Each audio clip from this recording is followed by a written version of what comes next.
Agradezco a todo el pueblo sanandresano de Providencia y de Santa Catalina su presencia aquí en San Andrés, su compañía en este evento, su alegría, indudablemente, en esta que es el Día de la Independencia Nacional de Colombia.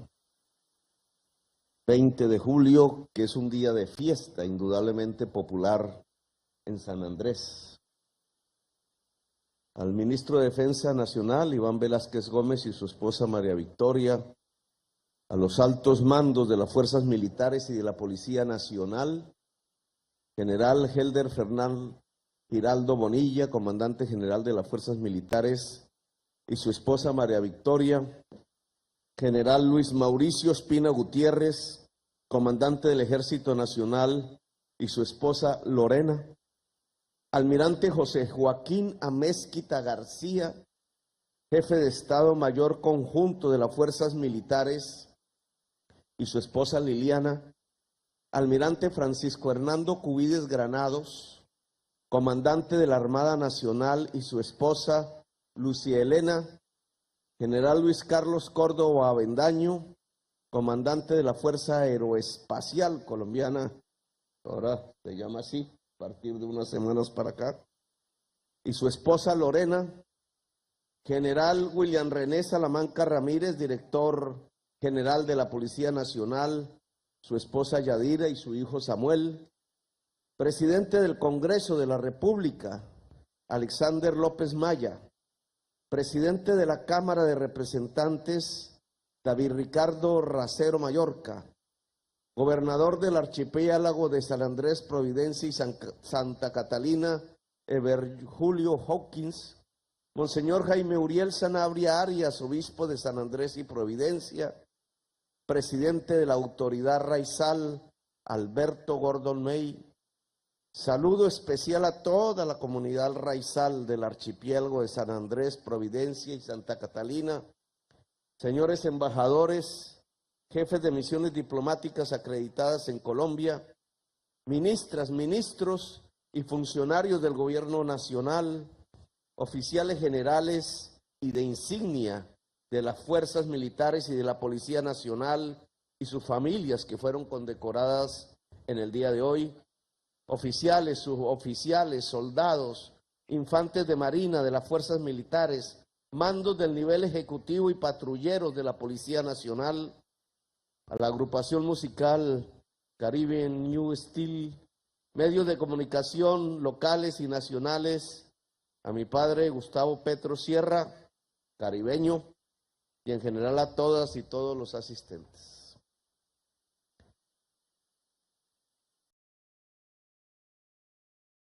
Indudablemente el día de hoy es un día especial, no solo por las ritualidades que desde hace 2 siglos nos acompañan, sino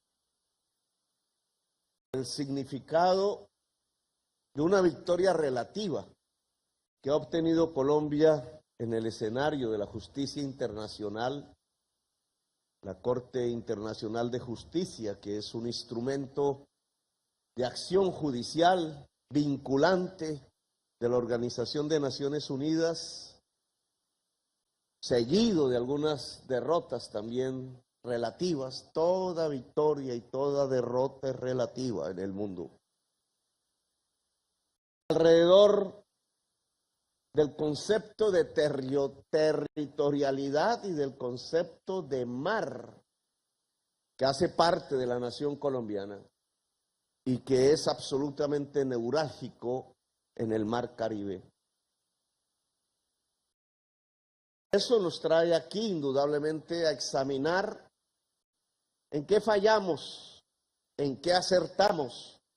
Tanto de las fallas y errores se aprende, como de las certezas y de los aciertos. Este aprendizaje que ha tenido Colombia desde el año 2001, el primer año del siglo, tiene que permitirle a toda la sociedad colombiana, en toda su diversidad política y social, unas reflexiones sobre la nación colombiana, sobre todo, nuestro futuro, que nace precisamente de este presente y del pasado que hemos vivido. Colombia, antes que nada, es Caribe.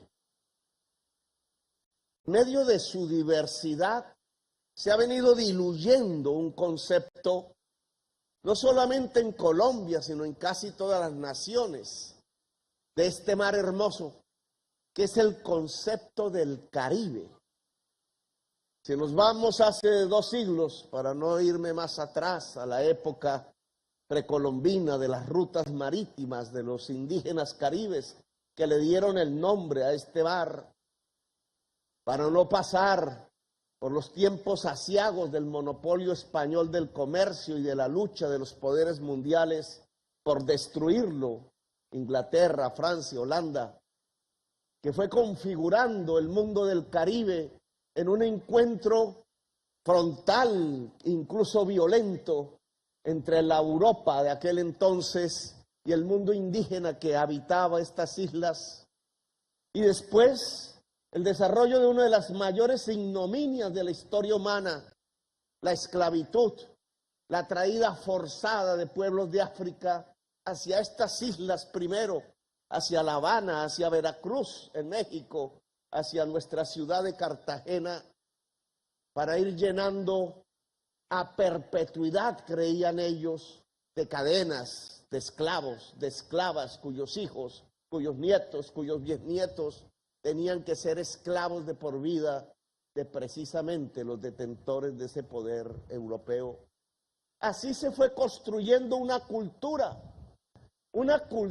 que aprendió unas palabras fundamentales casi antes que cualquier otro pueblo del mundo, casi que en paralelo con los pueblos que iban a la vanguardia de las transformaciones mundiales en aquel entonces, los pueblos franceses, los pueblos que habitaban la Norteamérica y que al unísono hablaban de la democracia, concepto en ese entonces subversivo, considerado en aquel entonces por reyes y monarcas como terrorista. Democracia, el poder del pueblo, la soberanía popular, que como reza nuestro himno nacional, está por encima, no concibe una soberanía de monarcas, una soberanía popular de la gente, del común. El común, decían allá en las tierras de Santander. Los primeros en hablar en estas Américas de democracia, de libertad, de república, fueron los pueblos del Caribe. Fueron las democracias que se iban construyendo de manera paralela a las tiranías. Fueron las cadenas de la esclavitud reventadas en Haití, en Jamaica. La raíz de la nación colombiana no puede olvidar estos nombres, que pareciera que se diluyeran en el siglo XXI, acostumbrados a gobernar desde Bogotá, desde sectores muy pudientes en la ciudad. A veces olvidamos nuestra propia raíz, el origen de la nación. Es que no seríamos nada sin Haití caribeña. De allí salieron las armas y los primeros hombres y mujeres a construir una utopía, a la que llamamos república. De allí salió Bolívar, ayudado por el general Petión. Es que no podemos olvidar Jamaica y las cartas de Bolívar allí. No podemos olvidar que Bolívar era un caribeño venezolano y que su retaguardia, su primera proximidad cuando tuvo una derrota relativa allá en las tierras caribeñas de Venezuela, fue precisamente ir a las islas, de isla en isla, por los barcos, tratando de transformar la derrota en una victoria.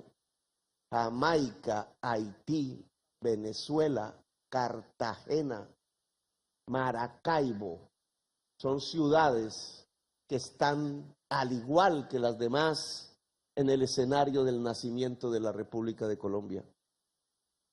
sin un Caribe llamado José Prudencio Padilla, sin una batalla en el mar Caribe, allá en Maracaibo, no podríamos estar festejando este 20 de julio.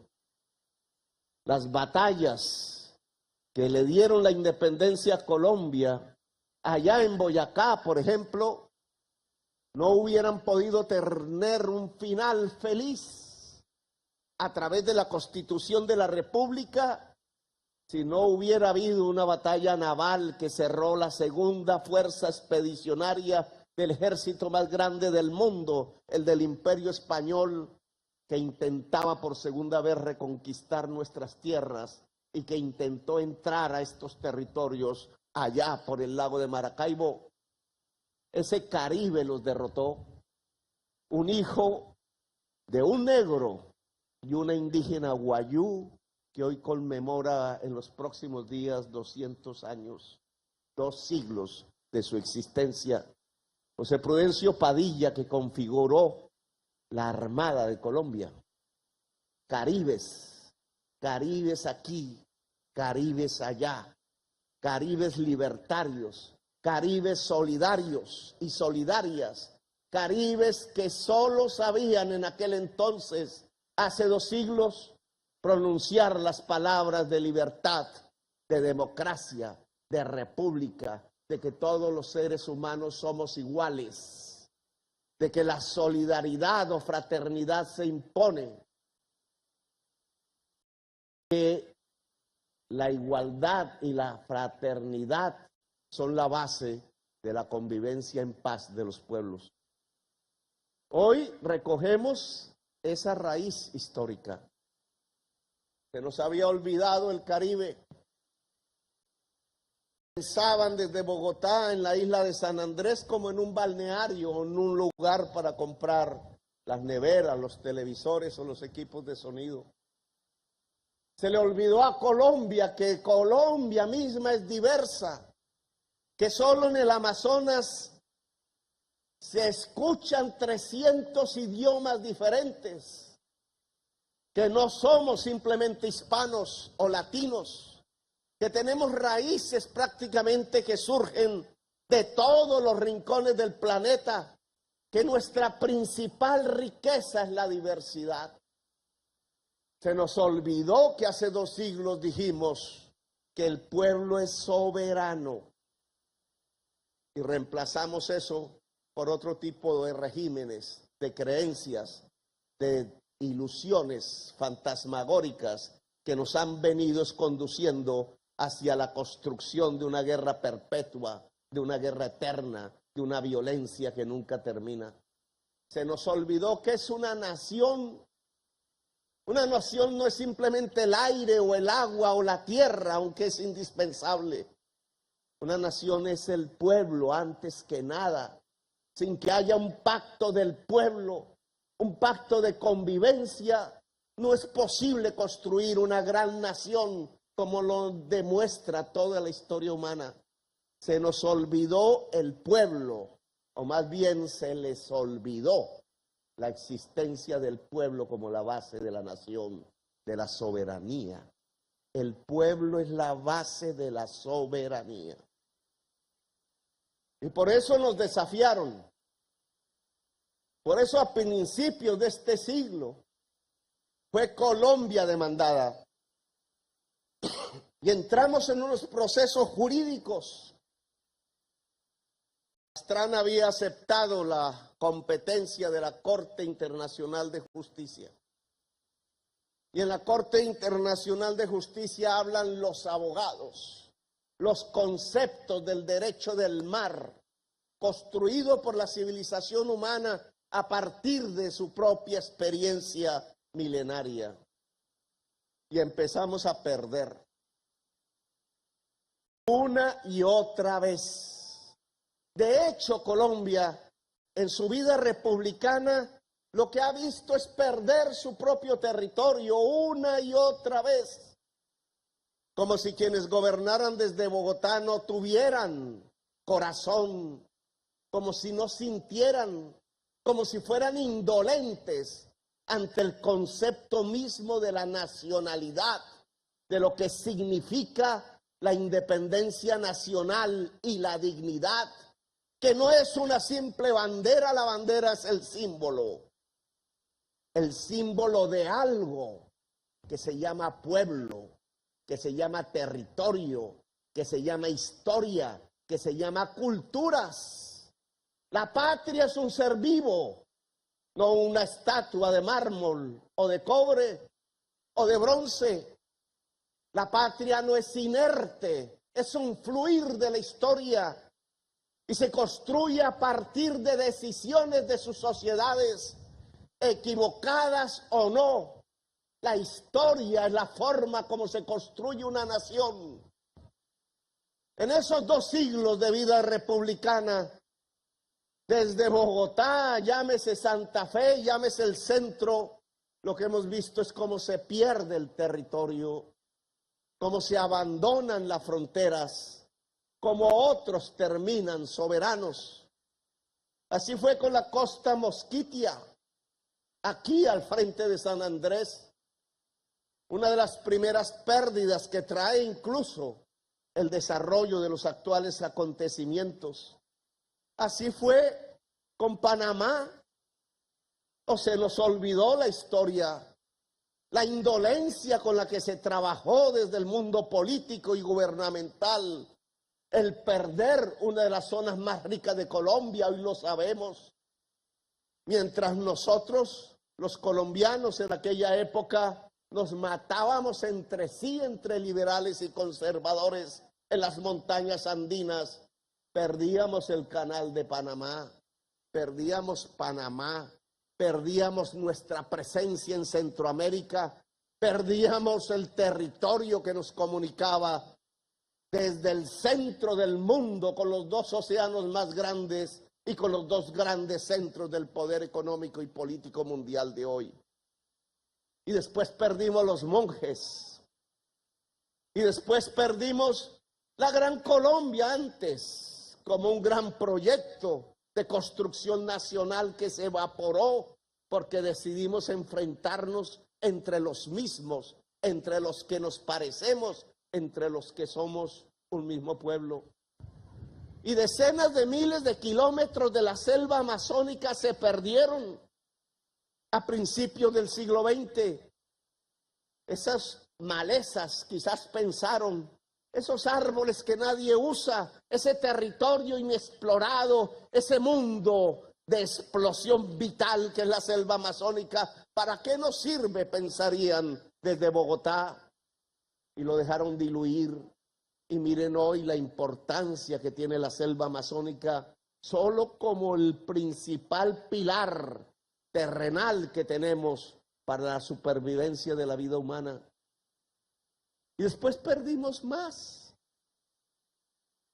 Después perdimos 75,000 kilómetros cuadrados de nuestro mar, aquí, al lado de San Andrés, en el Caribe colombiano, año 2012. Una secuencia de pérdidas nacionales que lo que indican desde el punto de vista del mapa geográfico es la inmensa debilidad de una nación. Una nación fuerte no pierde su territorio, una nación débil puede hasta perecer entre el concierto de las naciones del mundo, puede diluirse y quedar en el pasado, inexistente en el presente. La debilidad nacional, ¿qué significa? ¿Qué es una nación débil? Una nación débil es aquella que no logra un pacto de su propio pueblo. Coherentemente, si la base de una nación es su pueblo, la fortaleza de una nación es su pueblo y la debilidad de una nación es su pueblo. Si su pueblo se mata entre sí, si su pueblo no logra encontrar los puentes de un pacto nacional que le permita convivir en paz en su propio territorio, si su pueblo vive de guerra en guerra eternamente, si no logra encontrar los senderos de la paz, que no son más que los senderos de lo que el suizo Rousseau llamaba el contrato social, pues no se construye una nación. Por eso hemos visto nuestra nación debilitada, porque no hemos construido el gran acuerdo de todos y de todas las colombianas en medio de la diversidad. Y por eso en esa debilidad es que se debilita también nuestra nación y se pierden los espacios del territorio, del mar, del aire, de la selva, de la tierra, de la cultura incluso. Eso frenó a partir del 2012. Hay que reconocer que del fracaso y de la pérdida de los 75,000 kilómetros cuadrados hubo una reflexión, un intento de autocrítica no pública. ¿Qué fue lo que fracasó desde el 2001 hasta el 2012 para que perdiéramos estos 75,000 kilómetros cuadrados de nuestro mar? ¿En dónde estuvo el error? ¿Cuál fue la falla? Yo solo voy a leer aquí 3 frases de esa famosa sentencia de la Corte Internacional de Justicia que creo que alumbra nuestro fracaso, el fracaso de los gobiernos de esa época, del 2001 y del 2012, que es el fracaso de una nación, siempre relativo. Dice así la Corte concluye que Colombia no ha demostrado que los habitantes del archipiélago de San Andrés, en particular los raizales, gocen de derechos de pesca artesanal en aguas ahora ubicadas en la zona económica exclusiva de Nicaragua.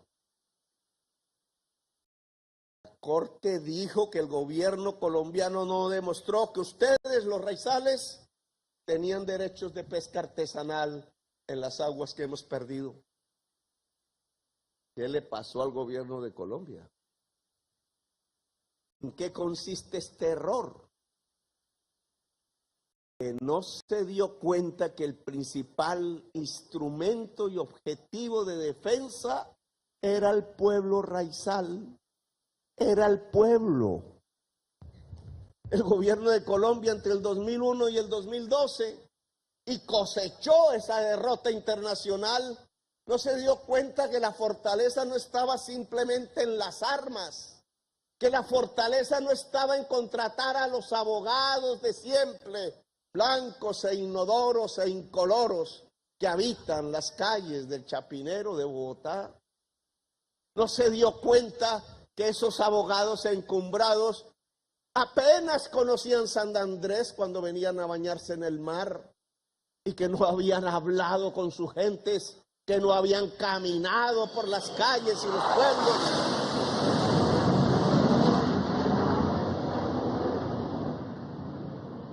Que no habían conocido su cultura, que no sabían de su historia, que no sabía de los viejos marineros que surcando el mar iban hasta Los Cayos, hasta Quitasueño y Serranilla, y que allí no iban solo de paseo, sino que iban a pescar, sino que iban a recoger el guano de las islas, sino que iban a dormir allí durante meses, que mientras trabajaban en las noches miraban las estrellas y que sentían que esas que no eran rocas, era su tierra, su mar, su cultura. ¿Qué sabían de esos viejos marineros raizales?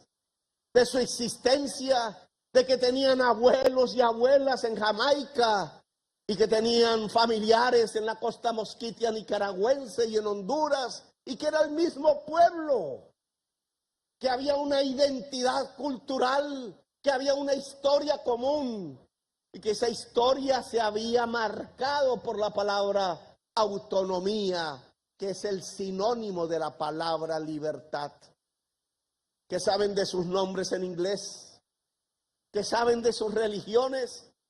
Creyeron que la tarea era estar desde un escritorio frío allá en La Haya o en Bogotá, y que simplemente por los apellidos y los pergaminos se podía defender nuestro mar territorial, y fracasaron.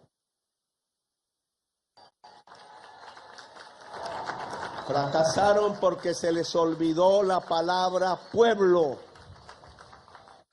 Se les olvidó la existencia del pueblo.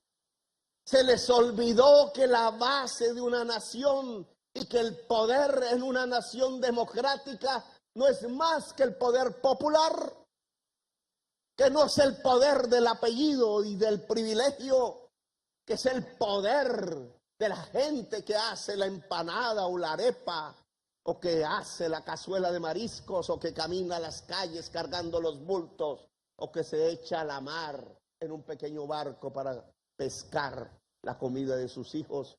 Que ese pueblo es el que tiene el poder de la soberanía, y que era allí donde se tenía que construir la estrategia victoriosa para no perder más territorio, más mar, más aire, como lo hemos perdido en estos 2 siglos de existencia.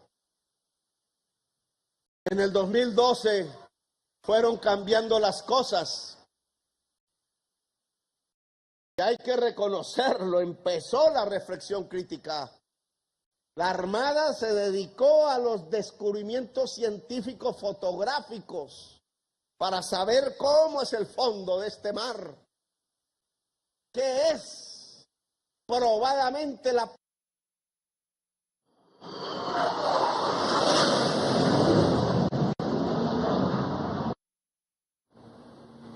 ese espacio de la tierra que se mete debajo del mar, y que es su continuo, y que llega desde Cartagena, desde Barranquilla, desde Córdoba, desde La Guajira hasta San Andrés, y yo diría que más allá.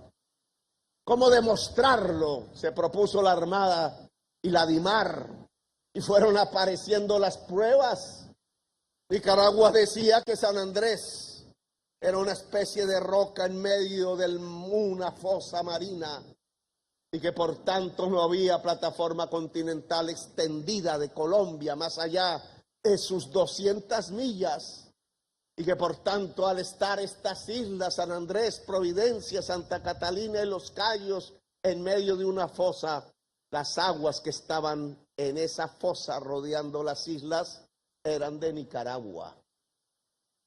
Lo que significaría, si hubieran triunfado en su tesis, que Nicaragua rodearía por completo la isla de San Andrés, de Providencia, de Santa Catalina y de Los Cayos.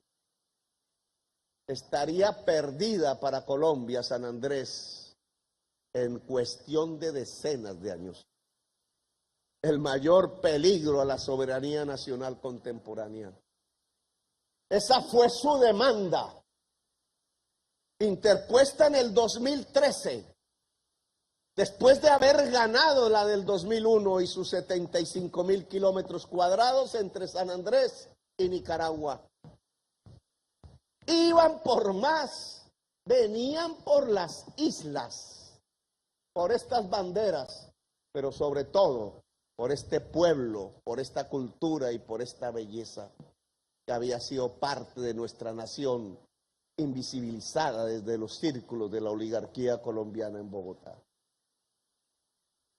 Íbamos a otra derrota, señoras y señores, una más.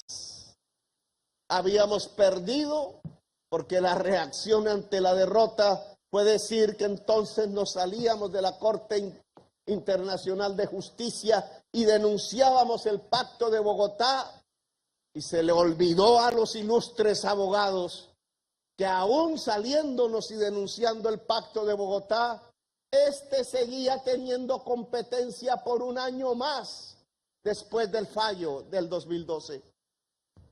Tamaño olvido que le permitió a Nicaragua demandarnos en el 2013 antes de que se cumpliera el año. Y la demanda de Nicaragua iba por todo el mar que rodea San Andrés. Es decir, iba por San Andrés y Providencia y Santa Catalina. Una derrota más Y aquí quizás no estaríamos hablando. Santos tuvo una buena idea. El presidente Santos formó aquí algo que se llamó el Raizal Team. Es decir, se acordó del pueblo raizal. Convocó a sus profesionales, intelectuales, a las autoridades raizales, con su diversidad también de pensamiento, y les preguntó qué hacemos ante la derrota. Y empezaron a salir los conceptos del pueblo raizal de San Andrés y Providencia. Por lo menos el gobierno consultó la base de nuestra nacionalidad, de nuestra nación en estas islas.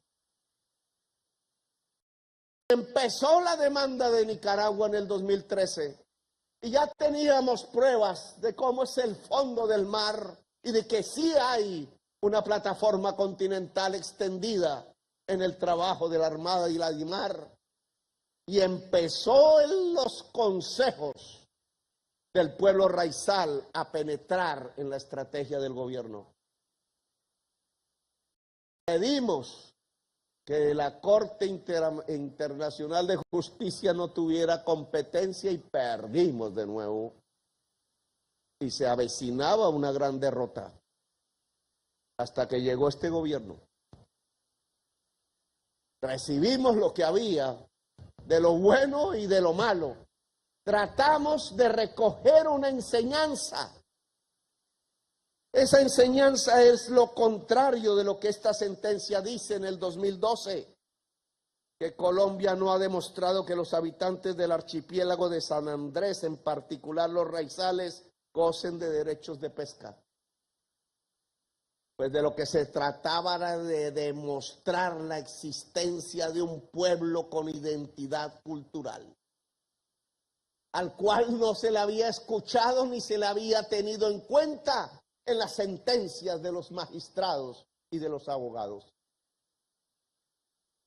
Decidimos que ese era el eje central de nuestra estrategia. Ese fue el cambio.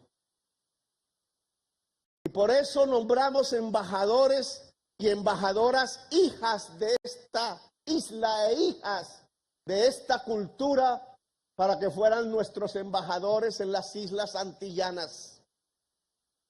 Quizás debimos nombrar uno en Nicaragua, Trinidad Tobago, en Jamaica, en donde están nuestras embajadas. Hijos e hijas de San Andrés y Providencia tomaron puesto. Decidimos que el equipo de juristas tenía que integrarse entre lo mejor de los abogados internacionales. Nos importaba un bledo los apellidos y abolengos de los abogados de la oligarquía bogotana. Los mejores abogados del mundo, y aquí tengo sus nombres. Un asesor colombiano de alta intensidad académica, Gabriel Cifuentes. Y raizales en el equipo jurídico de negociación, como Elizabeth Taylor, aquí presente, de la isla de Providencia, hoy vicecanciller de la República de Colombia. Lo que queríamos era mostrarle allá en la discusión jurídica de La Haya la existencia de un pueblo a través de los mismos negociadores colombianos. Demostrar que esto que habían dicho en el año 2012 no era cierto. Ese cambio de estrategia nos dio el triunfo. Hoy hemos triunfado, relativamente.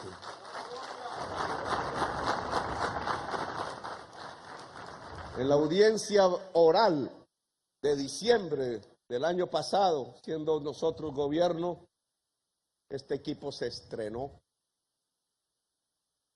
Doctor Valencia, una de las figuras más expertas de Colombia en la Corte, precisamente había sido 16 años miembro de la Corte Internacional de Justicia, nos ayudó.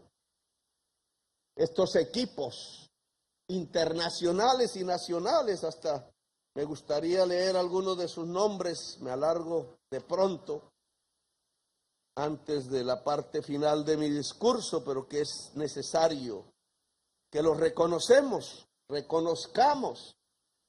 este equipo, la coagente en la terminología jurídica de la Corte, la viceministra de Asuntos Multilaterales Elizabeth Taylor Hay, que es bióloga marina, conocedora del mar, con maestría en protección del medio marino de la Universidad de Bangor, Gales, en el Reino Unido, hoy nuestra viceministra. Había sido embajadora en Kenia. ¿Cuánta prensa no ha dicho por ahí? ¿Qué hacemos nosotros en Kenia y en África? Pues recoger las raíces de esta victoria. Gabriel Cifuentes Guidini, abogado y magíster de Derecho de la Universidad de los Andes, magíster en Derecho Internacional de la Universidad de Nueva York, magíster en Administración Pública de la Universidad de Harvard y PhD en Derecho de la Universidad de Roma. Es secretario de Transparencia y profesor de Derecho Internacional. Eduardo Valencia Ospina, agente, doctor en Ciencias Jurídicas y Económicas de la Universidad Javeriana con maestría en Derecho de la Universidad de Harvard. Es uno de los juristas en Colombia más versados en temas del derecho internacional y en asuntos de la Corte Internacional de Justicia. Coagente, la doctora Carolina Olarte Bácares, embajadora de Colombia ante los Países Bajos, abogada de la Pontificia Universidad Javeriana, con maestría en Derecho Internacional de la Universidad Robert Schuman de Estrasburgo y doctora en Derecho de la Universidad de París, Sorbona. Michael Reisman, estadounidense, especialidad Derecho Internacional Público, Litigios y Arbitraje Internacional, profesor titular de Derecho Internacional de la Universidad de Yale, presidente del Tribunal Arbitral del Banco de Pagos Internacionales y miembro del Instituto de Derecho Internacional. También fue presidente de la Comisión Interamericana de Derechos Humanos de la OEA.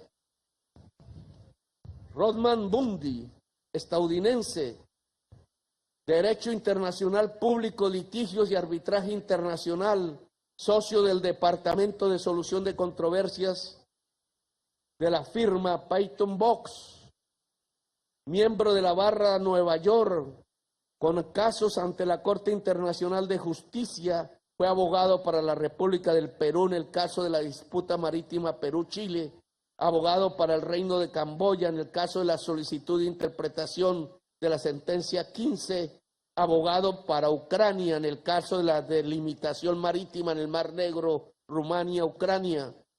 Michael Wood, inglés, abogado de la Universidad de Cambridge, tiene una extensa carrera académica y profesional en temas de Derecho Internacional Público. Actualmente es miembro de la Comisión de Derecho Internacional de las Naciones Unidas.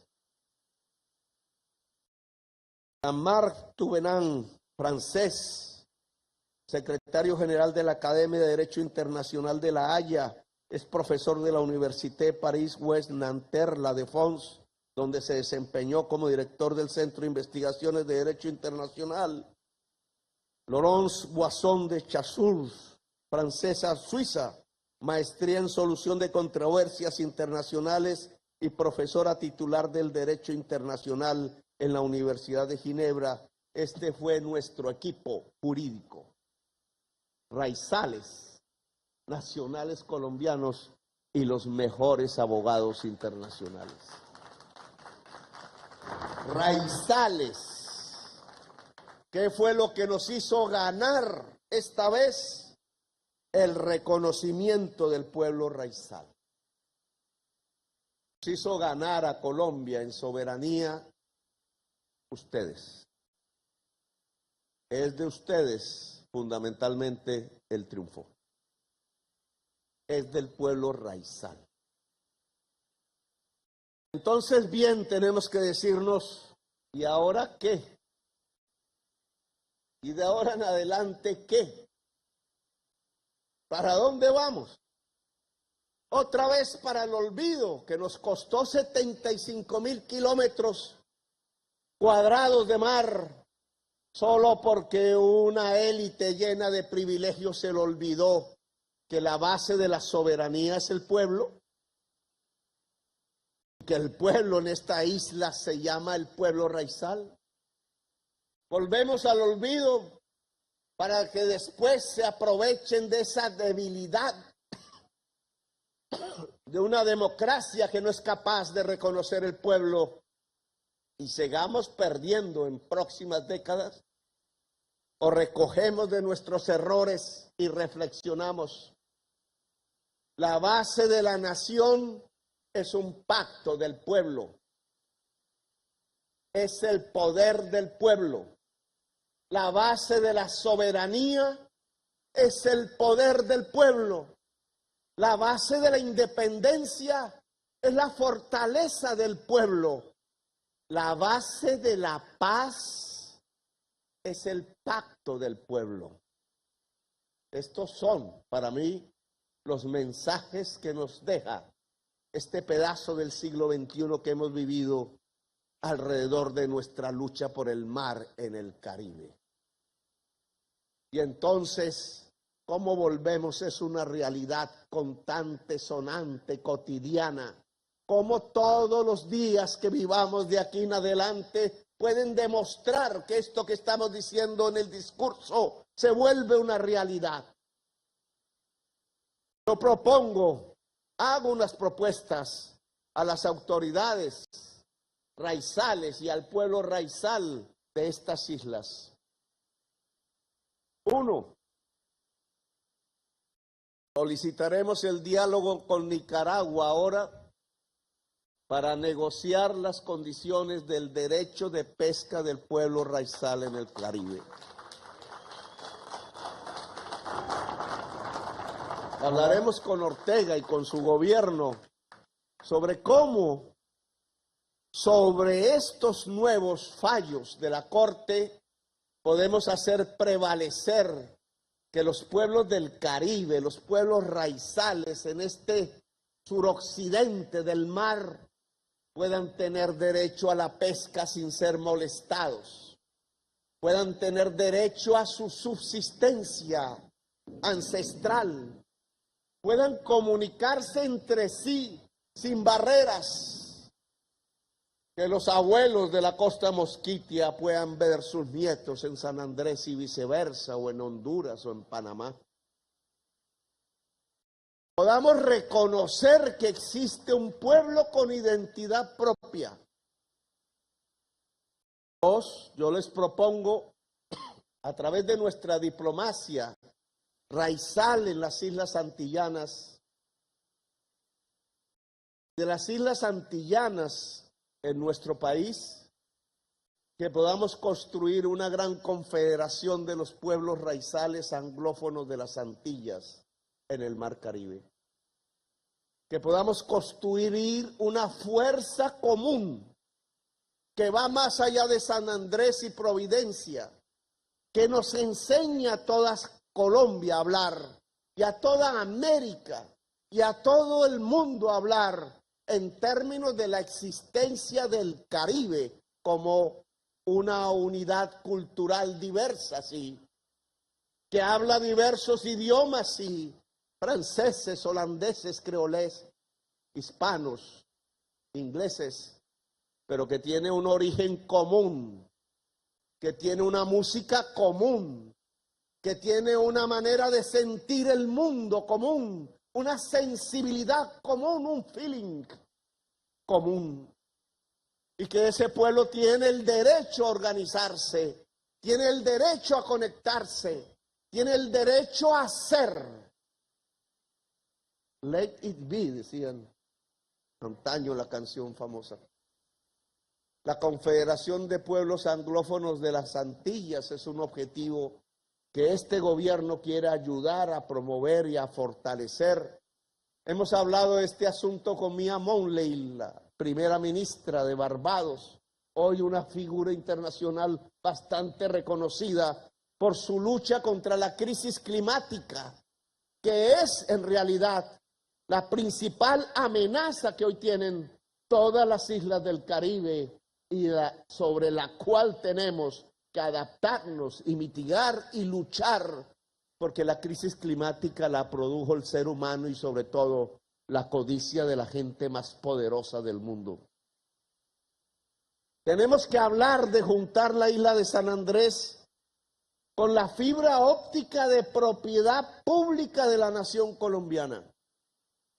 Se le ha pedido a Internexa que traiga aquí una troncal poderosa de fibra óptica submarina para que desde San Andrés podamos construir el hub que llaman, para interconectar todas las islas del Caribe en las nuevas comunicaciones del siglo XXI, que son las que vienen a través de las redes, que son las que vienen a través del Internet. Hemos dicho que estas islas deben ser las primeras islas descarbonizadas del Caribe a partir de las energías limpias, y ya comenzamos a construir las granjas solares en la isla de Providencia. Deben construirse también en las islas de San Andrés. Quizás la pesca y el turismo hasta ahora han sido los ejes fundamentales, pero el turismo ha traído la sobrepoblación. El Ministerio del Interior tiene una indicación para construir un plan serio y financiado a partir del año entrante de retorno voluntario de población no raizal al continente colombiano. La sobrepoblación es un peligro para la isla y le quita el poder y la autonomía al pueblo raizal, y es el querer de este gobierno que esa autonomía y ese poder crezcan. Por eso queremos fortalecer Teleislas. Le hemos ya transferido los recursos económicos para convertirlo en un canal poderoso en el Mar Caribe, porque esa autonomía del pueblo raizal y su poder es también una autonomía y un poder de su cultura. Ayer en la reunión del TIM, alguien decía, y me causó dolor su frase, es que nosotros creemos que esta etnia, dijo, va a desaparecer. Es que lo que hemos vivido es un etnocidio. No es lo mismo que genocidio. Genocidio es la muerte física de un pueblo. Etnocidio es la muerte real de una cultura. El pueblo raizal vive un etnocidio provocado desde Bogotá, desde su poder político. Y nosotros tenemos que reversar esa situación. No podemos permitir que muera una sola cultura, sea selvática en el Amazonas, sea indígena en los Andes, sea afro en el Pacífico o sea raizal en el Caribe. Ni una cultura debe desaparecer, porque eso es como la muerte de la memoria y de la historia, como el empobrecimiento de una nación. Esa frase no puede volverse real, aunque sí ha sido durante 2 siglos. Y la manera para que no muera la cultura es que la población joven no se vaya de la isla, que se quede en estas islas y tenga sus hijos y tenga sus nietos y transfiera la memoria de padres, de abuelos y bisabuelos, sus músicas, sus historias, su cultura. Y para que la juventud no se vaya de estas islas, entonces tenemos aquí que hacer conocimiento. Tenemos que construir una universidad de verdad. Tenemos que garantizar que desde las islas se pueda vivir a partir de los saberes. La propuesta de campaña de construir una universidad para todas las Antillas, políglota en todos sus idiomas. Una universidad que le permita a miles de jóvenes, no solo de la isla de San Andrés y Providencia y Santa Catalina, sino de todas las Antillas, venir a estudiar aquí las cosas que hoy es indispensable estudiar, como el mar, como las energías limpias, como la comunicación, como la cultura, para sobrevivir en el Caribe. Es lo que puede garantizar que la juventud no se vaya. Es lo que puede garantizar que desde las redes los jóvenes y las jóvenes puedan comunicarse con el mundo, vivir el mundo, transferir la cultura raizal, volverla poderosa, no solo desde las redes, sino en los festivales mismos que hay que reconstruir para que San Andrés sea el cerebro del Caribe. Pequeña sí en extensión, pequeña sí en cantidad de población, pero puede ser poderosa desde el punto de vista del saber, el conocimiento y la cultura. Y eso podría agenciarse a través de un instrumento concreto, la gran Universidad Raizal del Caribe, con sede en San Andrés, que quiero que la ministra de Cultura coloque como una tarea prioritaria a partir de nuestro programa de universidad al territorio, que San Andrés sea una prioridad. Por tanto, no solo la pesca, no solo el turismo, también el cerebro. No solo la pesca y el mar, no solo el turismo y la belleza, sino también el saber y el conocimiento pueden ser los ejes que nos permitan decir, no como anoche, con cierta seguridad y alta seguridad, que la etnia raizal, que la etnia de la cultura de las islas anglófonas del Caribe colombiano no se va a extinguir, no va a desaparecer, no se va a diluir en la historia, sino que hará parte de una gran nación colombiana, aquella que tiene que encontrar el camino de reconocer al pueblo como la base de su nación, aquella que tiene que reconocer que en la base de la paz para destruir la guerra está el gran pacto nacional que permita que todas y todos podamos vivir en dignidad en el territorio colombiano. Esa Colombia que tiene que convertirse en una gran nación pluridiversa, esa Colombia que tiene que convertirse en una potencia mundial de la vida para enseñarle a la humanidad que el camino de la existencia humana no es la codicia, sino que el camino de la existencia humana no es más que conservar los pilares fundamentales de la vida.